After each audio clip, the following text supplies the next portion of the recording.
President Clinton, not wanting to further undermine our economy, recommended a short-term extension of all the tax relief.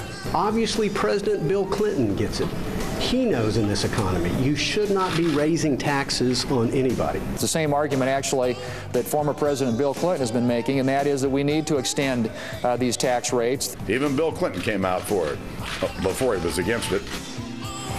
Oh boy, here we go. Join us now from Capitol Hill, Republican Senator from Oklahoma, Senator Tom Coburn. He's the author of The Debt Bomb, a bold plan to stop Washington from bankrupting America. Senator, great to have you back on the show. Good morning. We'll talk more about the debt bomb coming up, but are we looking at another fight on tax cuts all over again? Oh, I don't know. I think you're seeing a lot of posturing. You know what is we need to totally reform the tax code. Everybody gets it. We've gotten into these short-term extensions that puts everybody in a box. We need to do a combination of things. Everybody knows what it is. We need to modify and save Medicare and Social Security. We need to totally reform the tax code. We need to decrease our spending in terms of discretionary and reorganize a lot of the federal government.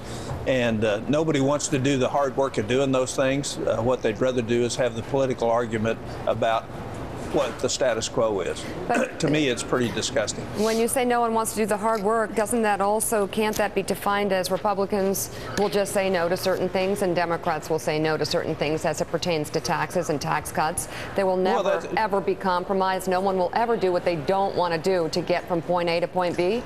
No, that's actually, the problem is a lack of leadership. When you talk to senators privately, they all agree we have to change Social Security. They all agree we have to change Medicare. Even all the Republicans agree we have to reform the tax code to increase revenues to the federal government. I mean, this isn't any secret. The question is where the short-term thinking for political expediency and party power or somebody winning a race versus doing what's good for the country. And we have no leadership to say, hey, wait a minute, time out all the political garbage that's going on in Washington. What are the real problems facing this country? How do we create certainty and confidence both back in the government and the tax code so capital can be invested? Quit jockeying. Let's all do it. So what if somebody loses?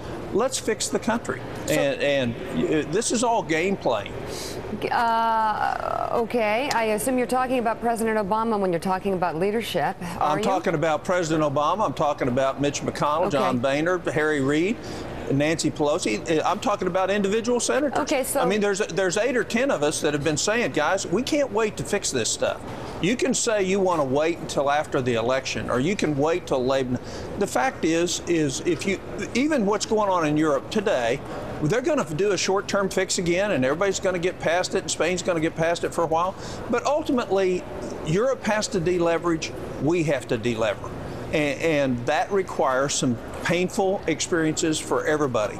But the longer you wait, the more pain there is for everybody. And what the politicians are doing, saying, I don't want to have any pain in my political career, so I'll let America have pain in its economic future.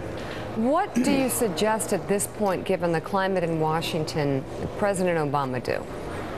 If he were listening to me and I were to tell him, I'd say, stand up, say, here's my plan for Medicare, here's my plan for Social Security, here's my plan to totally reform the tax code, here's my plan to trim spending, and let's do it, and let's do it now before the election. He'd win in a landslide. Mark Halper. Senator, I know you'd like to see action before the election, but most people think that's pretty unlikely. So I want to ask you about I agree. I want to ask you about 2 things that Governor Romney told me a couple weeks ago that are coming up, assuming he is elected, a real possibility. He says he doesn't want any action in the lame duck session. He doesn't want his hands tied if he's president-elect. What do you think of that? And second, he also said he's not sure a grand bargain is required, that all these big fiscal issues could be dealt in a series of discrete issues. What do you think of that?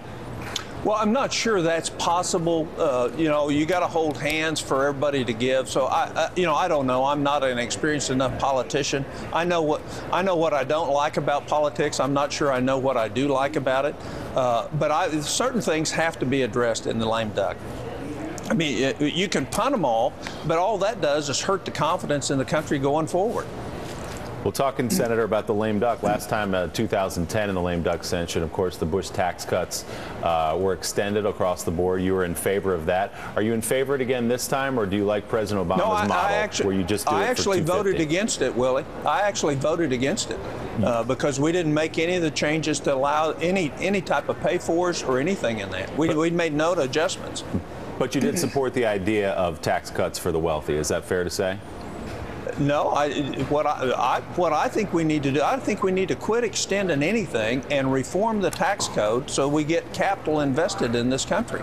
And I actually voted against the extension of the Bush tax cuts. So you would do that again this time around? Yeah, if there's no effort to change the wasteful spending, there's $400 billion a year of pure fraud, pure waste, pure duplication in the federal government, and to say we're going to continue the tax cuts and the tax rates the way they are without addressing any of that is unconscionable to me, that we'll continue to waste $400 billion and say we've got to do this other. Both are important, both have to happen. All right, Senator, you got a report that you've released. It's an oversight report called Money for Nothing. Tell us about it. Well, we have all this money that's been locked up and past its date of utilization that the bureaucracies in Congress have not gathered back. It's about $70 billion. And if you have any common sense at all, the last thing you'd want to have is $70 billion that's not going to get spent, locked up, and continue to borrow the money and pay the interest on it. And it's as much as money to help HIV patients through ADAP. It's money for trains to nowhere that's been locked up because it's so poorly written. It was the mortgage help program where only half of the money, because the thing was so poorly done by Congress, couldn't be utilized. That's $500 million. And it's just time after time. There's FEMA grants. The money's sitting out there that can't be used, will never be used, but hadn't been pulled back by the agencies. It's just the incompetency of the federal government and Congress's failure to oversight. So we thought we'd show them, here's $70 billion you could go find and pull back if you actually were efficient and cared about the country and not borrow that $70 billion in the future. But wouldn't you have to agree on how to use that money? Well, no. The first thing you do is it's not being used now, but sitting idle. The first thing you do is pull it back. Yeah, but I guess my problem is, or my question would be, you have to agree to do that, and I'm not sure you guys can agree on anything. I'm very carefully dancing into the vote on paycheck fairness. Micah, I would tell you the reason this country's in trouble is we agree too much. We've agreed to have a $1.4 trillion deficit this year without cutting $400 billion out of the government.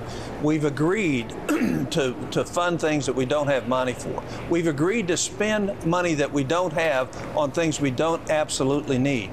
We've agreed to do things outside of our role of the Congress. We wouldn't be $16 trillion in debt if we actually disagreed a little more on the basic principles of what the role of the federal government is.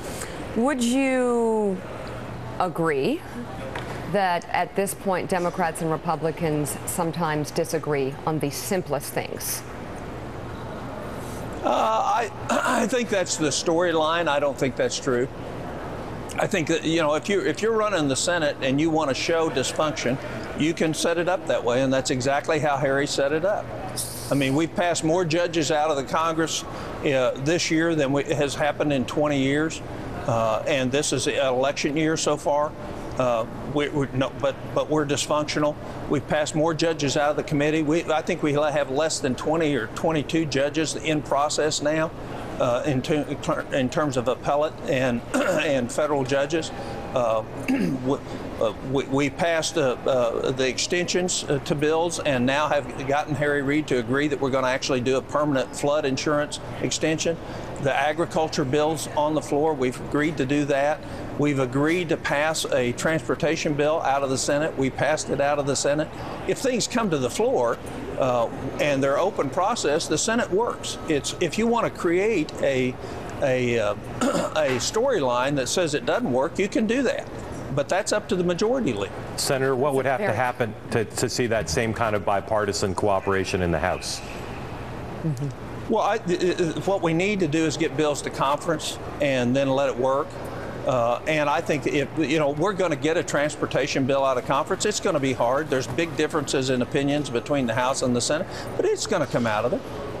Remember, our founders made it hard to do things. They meant to make it hard to do things, and that's so that the differences can be modulated and brought together. But nobody said it was easy, and in an election year, it's certainly tougher. But that's why we haven't had a budget for 3 years, because of the election coming up. But I think, look, the relationships between senators, this is kind of a background story. They're really pretty good. I have great relationships, and most everybody else does. The problem is the wink and the nod of the political game, which is what is so sickening given the magnitude of the problems that are in front of this country. Really? Senator Coburn, before we let you go, I won't ask you to play a political analyst about the recall election in Wisconsin, but I am curious to hear your thoughts about Governor Walker's approach over the last 18 months or so in that state in terms of how he's dealt with public sector unions to reduce the deficit inside that state. What do you make of the way he's handled that? Oh, I'm not sure I'm qualified. I think one of the principles I'm trying to do in my life is to love people even when I disagree with them. And I'm not sure early rhetoric was the best he could have had in terms of what he did. I don't know whether he has won that election because people think it's unfair to throw somebody out because you disagree with them on policy versus, some major ethical or moral issue. I don't read it. What I'm having trouble enough is keeping up with the politics in Washington. But what about the policy, though, of asking public sectors to pay in a little bit more to help the balance sheet in the state? We're going to have to do it. It's going to have to happen. It's going to have to happen ultimately at the federal government level. I mean, what I think his was a 1 to 5 and a 7 to 12. Go from 1% on your pension to 5%, and from 7% to 12% on the health care. That still puts them far below the average private sector. I was in California, and you can retire as a fireman out there after 20 years at full pay and forever health insurance with no contribution whatsoever. I think California has a $16 billion deficit right now. Yeah. Nobody in private sector gets anything like that, not even congressmen. All right, Senator Tom Coburn, thank you very much. The book, once again, is The Debt Bomb, a bold plan to stop Washington from bankrupting America. Senator, thank you very much. You bet. Good morning. You guys have a good day. Thanks, you Senator. too. Standing by in the green room, Joan Rivers. She's next on Morning Joe.